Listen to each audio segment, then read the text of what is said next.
Hello, and welcome to The Voice of Business, the monthly radio show and podcast of the Gwinnett Chamber of Commerce. I am Sarah Persing, the Membership Services Manager for the Gwinnett Chamber, and we are broadcasting from the Subaru of Gwinnett studio in the Sonesta Gwinnett Place Atlanta Hotel.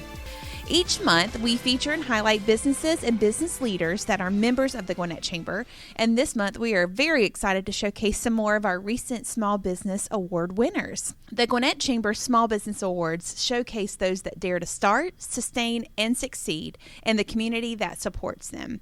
They are the risk takers, the problem solvers, the dreamers, and the doers. And joining us today are Andrea Barclay with Because One Matters, Stephen Tomlinson with Level 7 Facility Services, and John Reynolds with Pour Brewing. We are going to get right into it. And because I am the resident networker with the Gwinnett Chamber and coordinate all of our fun networking events, I want everybody to give me your best elevator pitch for your business.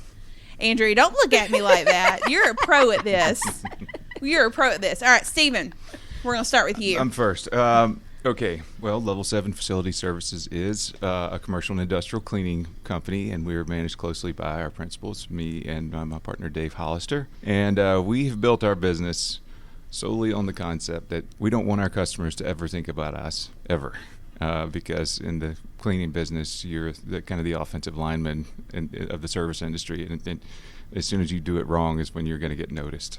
And we've built a lot of good management models and recruited all the right people and put all the right pieces in place. And we have a long list of prominent clients that would agree and trust us to manage their facilities. And we love you guys at the Gwinnett Chamber. That's right. One of our most prominent facilities. I'm telling you, best customers ever.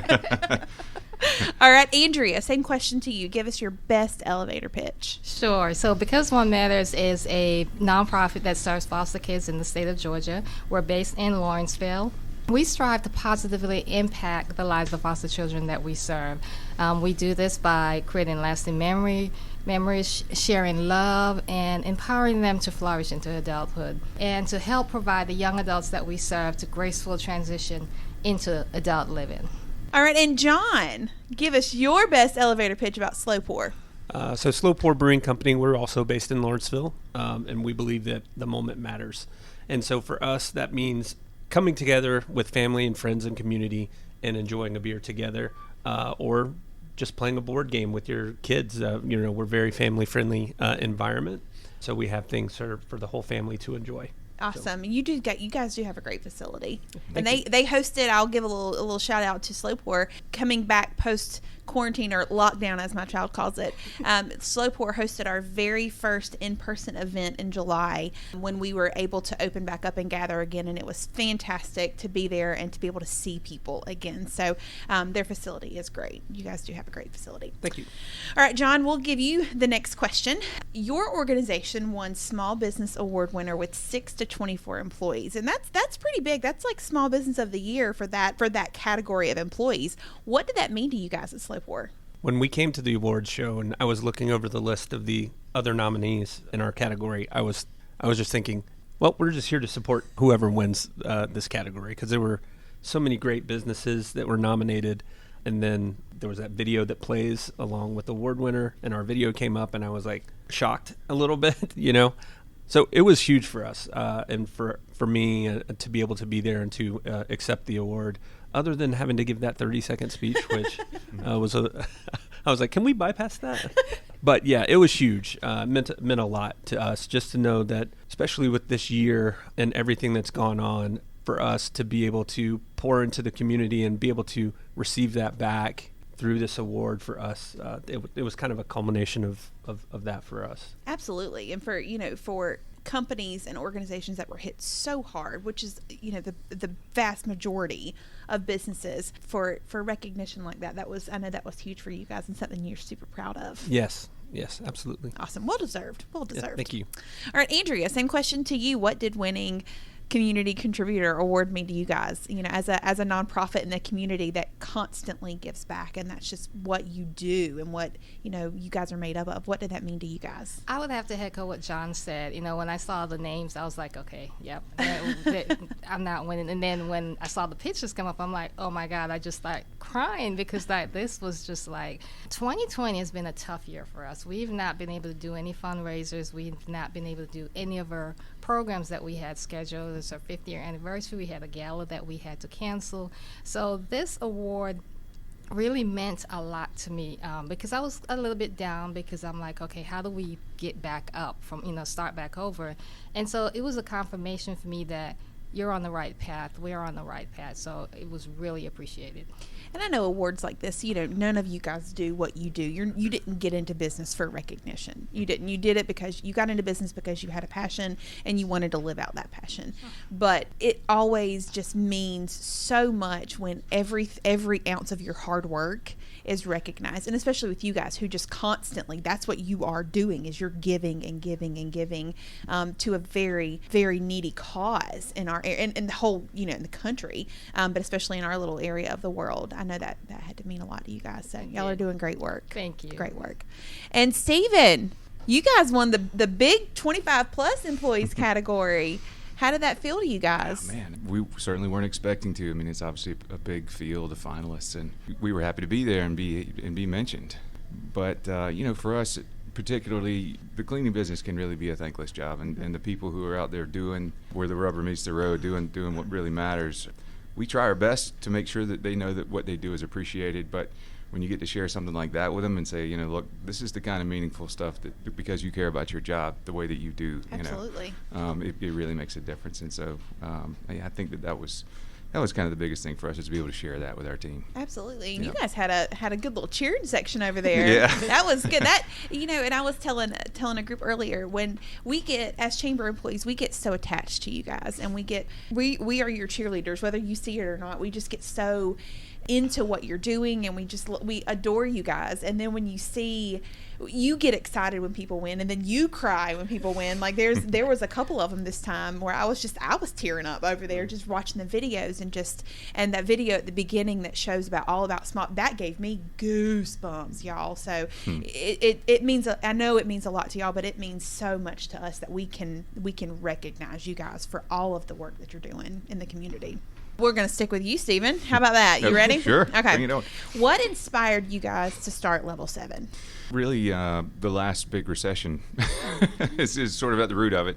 And Level 7 doesn't quite go that far back, but my entry into the commercial cleaning contract facilities management business does. And the condensed version of the story is that I originally had an office cleaning business in college with a friend, and then my career took many different directions throughout my 20s and into my 30s, and had some successes and failures, but have always been an entrepreneur for the vast majority of my working life. I had an opportunity to talk to a buddy of mine who had a similar business model, and we were we kicked around the idea of going into some sort of a partnership, we didn't, but we still keep in close touch. And you know, he's been a mentor of mine for many years. But yeah, that's the long story short. Is that what I saw is that it was a kind of a recession-proof business. You know, people are always going to need their buildings to be taken care of, and so that was kind of the big motivator there at the time. It's definitely a recession-proof career for sure. That and hairdressers, I believe, are like, everybody's always going to need a haircut. Don't ever do it at home. That's right. Always go see Not somebody. a DIY, right? That's right. All right, Andrea, what was the basis behind the inspiration of Because One Matters? You know, our story started more than 40 years ago. I lost my daughter to SIDS, and after she passed away, at that time I didn't know, but God called me and he said, you know, I want you to get involved with foster care. And I did try to adopt, but the process was so tedious I gave up because I thought I was trying to replace my daughter, not God calling me. And fast forward 20 years later, I was in church at 12 Stone, and PK said, if you can't do the big thing, you do the small thing. And God really, I physically felt him touch me and said, okay, now that you can hear me, I want you to go do what I told you to do 20 years ago. And that's what that's what started it. What's been some of the biggest inspiration that you've gotten since starting It's 'Cause just, I know you've seen a lot over your time at Because One Matters. What's some of the best it's stuff? the meeting the foster parents, because that's a tough job, and people don't realize how much work it is. A foster parent, the rules and the regulations that they have to abide by, it's more than you as a parent really have to do. You know, the things that they're required to do, it's so much. And the kids, you know, when we have birthday parties, oh my God, we think we're doing something for these kids, but I always walk away feeling so blessed by these kids and just seeing the smiles on their faces and just meeting all the different organizations that I've met through the chamber and through different, you know, these Gwinnett County's is one of the best places to be in. You're right about that. And I'll piggyback off of that. The relationships that you make inside the chamber with the people that you interact with are some of the best ones that you'll carry through your professional career. Because it's people that are constantly going to build you up and help you grow your company. So I'm glad you feel that way. That's a lot of what we experience too. You know, I go into my networking programs trying to help people increase their networking ability and make their elevator pitches a little bit better. But you know, you guys don't realize how much you touch us either. You know, we cry when y'all win awards. What are y'all talking about? Come on now. All right, same question to you, John. What inspired you guys to start Slow Pour? Stephen, I know you'd mentioned you've been an entrepreneur for most of your life, and I'm on the other side of that. I out of college, went into more of the corporate life and worked for about 15 years in corporate IT, doing quality assurance for software development. And I would brew beer on the side in my front yard as my business partner, Marty Mazzowie, my brother-in-law, he gave me a homebrew kit. And so I would brew at home kind of as my creative release. So I did that for a long time. Just started thinking about the fact at this time, Gwinnett County, we didn't have a brewery to call our own at this time. So I was talking to Marty about that and never had the idea that we would do it ourselves, just talking through that process. And he was like, well, let's just start a brewery. Let's do it. And I'm very shy or protective of things that I've created just because I don't want the criticism, you know. So, For sure. But he kind of pushed me out there and pushed us forward with that years ago. And so 2017, we opened our doors as Gwinnett's first craft brewery, and now today, I mean, Gwinnett, we have, you know, Monkey Wrench was nominated for an award as well, and we have Good Word, and we have Indio, and I mean, the list goes on and on now. So that's very cool. I'm curious, when you were making the beer in your front yard as a hobby, what was your first go-to that you thought, okay, I'm on to something good here? Which beer was the first one that was like, I'm getting good at this? I'm my own worst critic with that stuff. So I never was like, oh yeah, this is great. I would give it to my wife, and she would tell me if she thought it was good. The first beer I brewed was a disaster. It was awful. But now I've stepped out of that role, and we have Matt LaMattina, who is our head brewer, who does that. And I just try to get out of his way because he's extremely gifted at what he does. So there you go. Yeah, delegation, that's important. Yeah. Yes. For sure. Yep. Where did the name Slow Pour come from? Gosh, naming is one of the worst parts about brewery ownership. You cannot create a new name for a beer that has not already been done. And the same's true with breweries. So we started out as 1821 Brewing Company because Lawrenceville was incorporated in 1821. But that's also very popular in the alcohol industry in general with the 18th Amendment and the 21st Amendment. Oh. So we got a cease and desist on that name pretty quick. So then we moved to Slow Down Brewing Company, and the whole point of that name was to slow down your pace of life. Coming from technology, you know, I know the issues that can cause. So put your phones down and just enjoy a beer together with community and family. But there's a Slow Down Brown out of Anchorage, Alaska. So then we went to Slow Pour. Same idea, just changing the name. I love it. You guys have a very unique logo too. Yeah. I like your logo. I'm big on unique logos. So Yeah, thank you. Let's stick with John. Who has been the most influential in your business journey? I would probably say Marty has been most influential on me. Just again, I came from a background of being very risk adverse. My job was to eliminate the risk in the product that I was testing. So it was just ingrained in me to be risk adverse. And Marty, he really pushed me forward from that and said, no, this is a good opportunity and we should do this, and kind of pushed me forward in that, and really implanted the idea in my head that, I didn't want to get to the end of my life and look back and go, man, I could have done that. I can always go back to IT, right, at some point, but it really put a unique opportunity in front of me to say, if I don't do this, that's something I would regret. Good for you. Okay, same question to Stephen. Who has been the most influential with you and your business journey? That has changed a lot over time, I would say. I think even though my dad was a urologist, and he had a practice that he owned, and so in a sense he was an entrepreneur in that sense, but a small business owner. But he taught me and my siblings to always do the things you said you were going to do, and the importance of integrity, and I think that has definitely carried over into my career. And I had an uncle. Have an uncle, but he's retired now too. But he was successful in the railroad business, which sounds like he was in the 1800s or something. But so he started out with freight cars, and anyway, he was a successful entrepreneur and has given me lots of advice over the years. And we have consultants that we work with now, but I would say my partner Dave is as influential as anybody on me these days. We talk multiple times all day, every day, and I learn a lot from the guy every day. So well, it's always good to have people in your corner that want the same outcome as you, and that you feel. My dad always told me, if you feel like you're the smartest person in the room, you need to go to another room. Yeah. So I think that's excellent that you guys are surrounding yourself with people that you can learn from, because you never stop learning. Life is about lifelong learning. So that's right. Okay, so Andrea, although your organization is classified as a small business, it does make a big difference in the lives of others. Talk to us a little bit about your mission and how it makes a difference in the lives of others. Okay, so I mentioned before that our mission is to create lasting memories for Georgia foster children, and really we want to do good in the community. Like I said, I love Gwinnett County, and we want to make it a better place.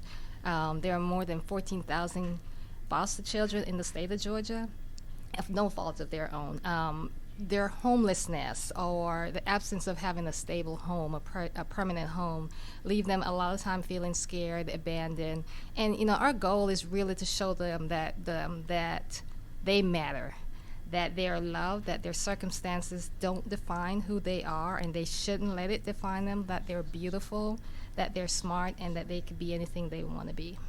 If someone was interested in becoming or getting into fostering, if they felt the tug that they needed to become a foster parent, how would you encourage someone to go about getting started in that? I would tell them to reach out to Gwinnett County DFACS and to learn, because they have a sort of investigatory thing where they could find out more about what it is to become a foster parent. They could also go online. There's a lot of information online. They do have to go through impact training and all that. So I would definitely tell them to either reach out to Gwinnett DFACS, or there are several foster care agencies in Gwinnett County and in Atlanta that they could contact and just get some information on that. It is such an important issue facing, it is. The state of Georgia, the country. I grew up in a small town in South Georgia, and I feel like the majority of the people my parents surrounded me with, adults, that they befriended that I was around, were foster parents. So Wow. I have grown up around individuals that were foster parents, and I've grown up knowing people that have come in and out of my life that were foster children, and I can see, and a lot of them I keep up with today with the wonderfulness of social media, and you can see how their life was impacted because someone took the time to show them that they cared. Exactly. And their lives could have taken a completely different turn. And so I think that is one of the biggest issues facing, youth in the entire country today, is just the lack of people that care about the foster system. So thank you for doing what you do. Thank you. Mm-hmm. Okay, really quickly, last question. Not really quickly, but last question. I feel like it's such a natural thing to say, but last question. Don't do it quick. We want to hear what you have to say. Andrea, if you could go back in time, because, hindsight is 20/20, See what I did there? Yeah. If you could go back in time, what piece, knowing everything that you know now, what piece of advice would you tell yourself years ago when you were just getting started? Oh, I've got a long list, but I'm going to just stick to the top 3. I would definitely become a member of the chamber much earlier than I did. Like I said, the relationship, and I'm not talking about having a resource or getting someone to be involved in your business. It's the relationship, the friendship that you build in the Gwinnett Chamber. It is awesome. I've got so many friends, someone I could call up and says, okay, I just need to pick me up, or hey, Andrea, I know this, or whatever. So definitely joining the chamber, definitely doing more research in the community, talking to other business leaders that serve children to find out what they're doing, and to make sure that what we're trying to do, that someone else is not doing it and doing a good job at it, and that's, so we don't have 20 different organizations doing the same thing. And don't give up so easily. When you knock on the door and someone say no, keep knocking. They'll eventually get tired of you and say yes. And I did that at first. Okay, nope. But no, don't, just keep going. Persevere. Yeah. That was the theme of an earlier group, was perseverance. Just persevere. Yeah. So, John, question to you. Same question. I'll echo what you said about joining the chamber earlier. I think part of that for us was, as a leader, you're pouring into your team constantly, and there's only so much liquid in that cup, and it has to be refilled somewhere. So I think the chamber is an excellent source for that, with the different opportunities that are there, whether that's Gwinnett Working or anything else that's there. And you mentioned, working on the elevator pitch and all of those kinds of things. I think that's sharpening the tools that you have. So I think that's an excellent thing. Another thing I would say is, we knew when we started Slow Pour how important relationship was, but no one knew about COVID and everything that would happen around that. I would just reemphasize that with myself moving into starting this business, that those relationships are the relationships that have carried us through this time. It's been amazing to see, as we've been walking through this season, people coming in when we had to shut our tasting room down, and people would come in to buy beer to go, and they would come in twice a week and they would buy a case of beer. And I'm like, I'm pretty sure you're not drinking all of that. They would just come in and buy just to support local businesses. And I saw that all around Lawrenceville as well, whether that's restaurants or, people buying gift cards and giving them away, and, however they could support. It's been really awesome to see that, and that's all built on relationship. So having the community carry you through based off of pouring back into the community. So I think that's what I would go back and tell myself. Absolutely. I've seen a lot of support local spirit here lately, and it makes you happy. It just really does. Yeah, it kind of feels like, not to try to compare the two, but it kind of feels like in the country when 9/11 happened and everyone kind of pulled together. It has a similar spirit and feel getting through this together. Mm-hmm. So for sure. Stephen, what would you tell yourself? Run. Move faster. Well, certainly, it's funny. I don't want to piggyback on what you guys have already said, but it is true, and that one is on my list. I definitely would have joined the chamber sooner, without a doubt, but I won't harp on that because I think that one's been thoroughly explained. It's been a great experience for us, and we were late getting to the table, but I think I would tell myself, don't be afraid to delegate. You can't micromanage everything yourself. If it's ever going to be scalable, then you got to bring in people who are smarter and better than you, and let go and let them do their thing. Yep.